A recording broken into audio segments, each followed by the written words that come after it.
So here we are, we're out in God's country, basically. I don't know if you can hear this, but hang on one second. That doesn't sound like Toronto, does it? It's very, very Great, quiet. isn't it? I know. I love it out here. If you've been watching any of the videos, you know I like to go out and have a good time, but this is something special. It really is. So we're out here at the vineyard. How many? We're along a row of vines, I guess. And Yep. then how many of these rows does Strewn have? We've got, well, it's hard to say how many rows without having to go actually count them myself. We've got about probably around 25 acres ourselves. Wow. And but we've also got some awesome growers Right. that we There you go. Now hang on. We listened to this before. This is the. This is the squawker. And I actually thought that was like a real thing, but it's not. It's just a contraption you guys have to scare the birds away. We recorded bird noises to keep them away. Yep. Does it work? I think so. Well, it's either that or the scare gun, and we sort of want to keep the peace with the neighbours. Yeah, so like what? Like it sounds like a shotgun going off? Oh yeah, yeah. And yeah. of course, this is what? Because the birds eat the grapes. Yep, they get hungry too. Wow. Now I've heard that we're getting way off topic, sort of here, but in the what is it? Do they net them in? Do they net the vines in the wintertime Yep. for ice wine and stuff? Yeah. And we sometimes you'll even net them as early as now, depending on how bad your bird problem is. Okay. I mean, ideally you can set up a squawker or a scare gun, and they'll just stay away and say, "Yep, you win." It was freaking me out. Yeah, I know. I don't know about the birds. It's never fun when you walk past it either, and it just goes off suddenly. Is this big loudspeaker just squawking? Oh, it's actually not even that big. Really? That's the thing. It sort of hides in there. High tech in Niagara on the Lake. Okay, so we have some grapes, which Yep. is the whole point. And believe it or not, when I took this wine class, we had to go through the life cycle of a grape. Yep, it's a beautiful thing, isn't it? I guess so. And I'm trying to remember the exact order. I've kind of forgotten a little bit. But take us through what we're looking at right now, because over here we have some just plain old green berries, green Yep. grapes. And over here we have some that are turning color. So what's happening here? So really, this is Gewürztraminer. That's a type of grape. That's the type of grape. Yep. Okay. And Gewürztraminer is one of those real sort of cool, funky grapes that it's actually a white varietal, but it has a sort of pinkish red skin. Okay. And what you'll see here is it's going through veraison. So it's going from its sort of green color here and actually taking on, and you can see it's just starting to start here now, getting some of these pink hues on here. Yeah. And you'll actually, if you feel the berries, you can actually see it's starting to get a bit tender and stuff. And actually, Can I eat one? Yeah. oh yeah, Oh, baby, that's sweet. starting to get some flavors. Yeah, the sweetness is really That's starting good. to go up. Yeah, I love this grape. No wonder the Oh. birds come by. I know. You can't blame them, really. Yeah, I know. They're actually quite good. So these green ones, if you're to eat that, what, is that more sour? Like the sugar hasn't gotten in there yet? Sugar's still sort of low, acidity level's still high, Okay. and you can even feel, I mean, that's, they're pretty hard still. They are, yeah.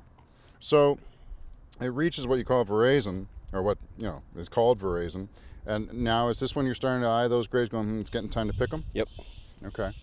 And then you would come along, you'd pick these when they're all that color, or you just reach a happy medium, or what? No, they'll all reach this colour, and even then once they all reach and have gone through veraison, even then it won't be the exact time that will come in.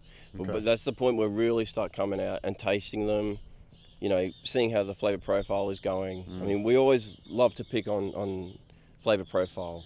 Okay. We'll have to check the numbers, of course, because as I was saying, with respect to making VQA wines, you have to have all your I's dotted and your T's, your T's T's crossed, crossed yeah, and yeah. all that stuff. And part of that is making sure that there is a minimum sugar level in whatever varietal you happen to make. Oh. So Does that mean a minimum sugar level in the finished product, or a minimum in the grape itself? in the grapes themselves. Really? Yep. I didn't know that. Yep. So what do? They come out, they pick a grape, and some guy in a white coat takes a look and makes sure it's a certain level, or Yep. or is it just you standing there tasting it, going, yeah, it tastes pretty good? That's how we'll do it. But then we'll sort of check the number just to make sure that Okay. it Yeah. doesn't all go pear-shaped when the number comes back and it's like, oh, bugger, that was supposed to be higher. Yeah. Well, So- sugar is important, right? Because Oh, yeah. basically, when you put the yeast in, so basic winemaking process, you put the yeast in, and that yeast is going to eat the sugar and produce alcohol. Converts it all from the carbohydrates, sugar, into the alcohol. Yep, Right. that's the beauty of wine. Wow. That's it. Now, are you part farmer then? I mean, you got to know what, as the winemaker, do you have someone you lean on for the horticultural part? Very much so. Yeah, very much so. But, you know, it really is a great sort of symbiotic relationship. You know, the winemaker really depends heavily on actually being out in the vineyard themselves, as well as dealing with the viticulturalist. Okay. So I'll be out here as often as I can, and the other fields as well, as often as I can, just checking it, just to make sure that everything's looking sweet. Yeah. And, you know, call it in when it's ready and when we're ready. And major problems that happen. What are some of the things you have to look out for? Is there viruses or anything? Yeah, like the that, major problems is always sort of, you know, things like, you know, a bit of rot, especially in sort of wetter years. You can get some issues, some mildew issues, but you know, we always make sure we stay on top of our spray program and are very vigilant out in the field, making sure that, you know, you look at a berry, you look at the bunches, things look clean. If it's not looking clean, you know, hopefully we've addressed it so it never reaches that stage. Right. You know, if it is, you know, God forbid something does happen, then we'll go in, we'll address it. Perfect amount of rainwater. What do you like to see in a season? Just the right amount, you know. I love you guys. Give you a number. You're always talking to me in code. If it tastes like this, if it does this. You know, I'm so bare bones. You know, when they're growing, give me some rain. Yeah. When it hits this period, no more rain. You know, the occasional drop every now and then, like we've been getting. Yeah. More art than science, then, eh? Really? Oh, very much so. Very much so. Yeah. You don't grow. You mentioned before you're not doing Pinot Noir. So how many different varietals you got out here? On the home farm, on this site, we've got Sauvignon Blanc, Gewurz, Pinot Blanc. That's it. Do you still have your Riesling? Riesling we take off a different site. Okay. Off our home farm, which is about 5 minutes up the road.